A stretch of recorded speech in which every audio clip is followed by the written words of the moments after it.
continue our look at the election and its impact, let's begin with Well, the results in Texas were pretty clear. I think what we see in Texas is if you look at the popular vote in Texas overall, looking at the presidential and all the way down ballot, you're seeing that Texas gained a lot more Republican votes than it did Democrat votes.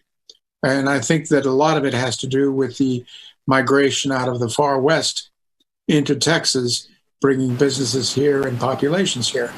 But that's just my impression. I think that Texas is not a purple state.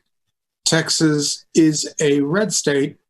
And I think that Texas will remain for a while longer as a red state. And, things may change as time goes by. Those that are in their 20s now will ultimately 10 years from now will be in their 30s and have a lot of other things going for them, and ideas will change, and so it's still in the red column. What business? We all have to go there for the shareholders meetings or for the partnership meetings, and we have to put our 2 cents or our 10 cents into it.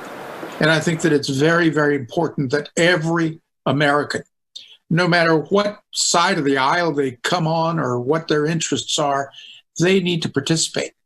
And something that's very, very important for all citizens to recognize is that the very foundations of our democratic republic is citizen participation, because it is the citizen who is the sovereign, and they are the ones that select those that govern us. And because of that, their participation is very, very important. And I think that we saw that in this election with more people in Texas coming out and expressing themselves, whether in person or by mail or early voting or otherwise. They are the ones that won the day. Whether their side won or lost, they won because they came out and exercised that very, very basic right. More with Quico Canseco when we come back, including his thoughts on the changes in the election brought on by the coronavirus pandemic and the redistricting that'll give Texas even more power in Washington. Next. We're back once again with Quico Canseco with the Texas Public Policy Foundation. In your role there, you study election security and ways to protect the vote of every Texan. This year obviously brought lots of changes to the way elections are run. Any of those pandemic-related changes you hope will stick around in the future? No, I don't.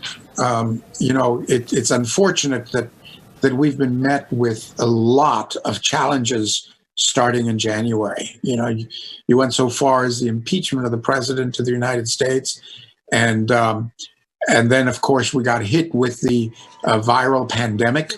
And because of that, it was an opportunity that people took advantage of, politicians took advantage of, and pushed for a nationwide mail-in ballot vote. And a lot of people took advantage of that. And they extended the time through judicial process for times that they can accept the ballots, or times that how are they going to accept the ballots with they're going to throw out the matching signatures, or they're going to throw out the idea that they came in late, or there's no stamp on it, and things like that. And you have to wonder, whose vote are you suppressing? Are you suppressing the voice of the legitimate voter, or are you suppressing the vote of those people that are still standing in line via mail to vote? And that brings us into that conflict there of where do you draw the line so that you can say this is a legitimate vote and this is not? Because just like one side says you are suppressing the vote, whose vote? Yours and mine, or some fictional characters? And therein lies the issue. COVID has turned this election upside down,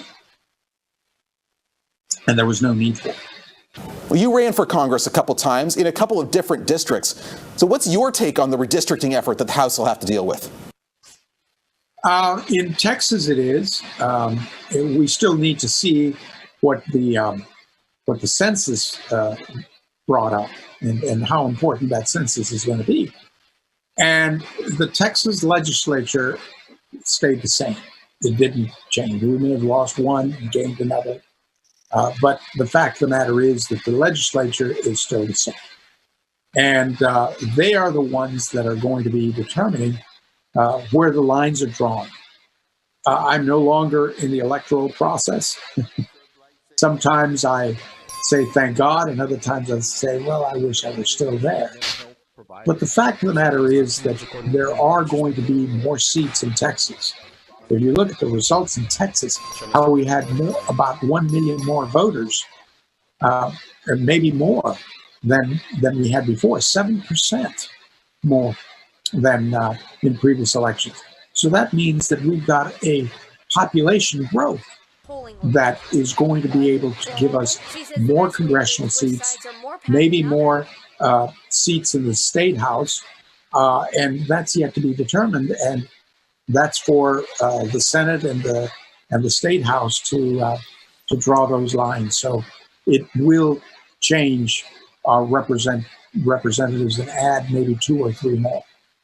Mr. Canseco, thanks for being with us today. David, such a pleasure. Thank you.